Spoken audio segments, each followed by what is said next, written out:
Okay, let's talk about how white folks taking a conversation about toxic individualism in white America deeply personally is a wonderful illustration of toxic individualism. Okay, forgive the wet hair while I read this comment. Speaking of punching down, another criticism of white Americans. I'm open to new ideas, but we get it. White people bad. We're just tired of hearing it all the time.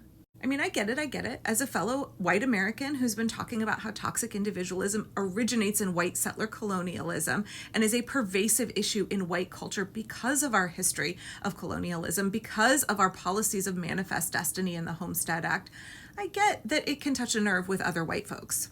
But this is just such a shining, perfect illustration of toxic individualism as a white people problem.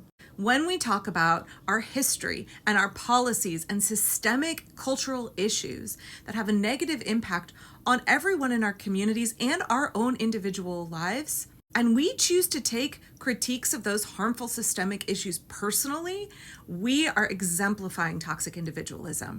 We're saying it's all about me and my hurt feelings. Toxic individualism says me first. It says my own wants, my own passions, my own self-interest, my own feelings above all.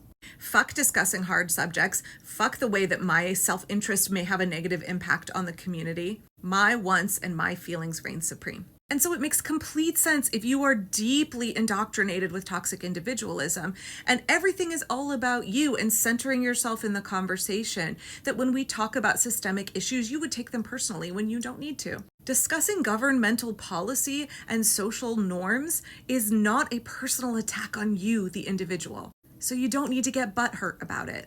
Of course you take personal offense. Toxic individualism says center yourself in every conversation. And taking it personally is a great way to manufacture offense and say, I don't actually have to engage in this conversation and look at these hard subjects and unpack them. I am affronted, so therefore I don't have to look at this systemic problem at all.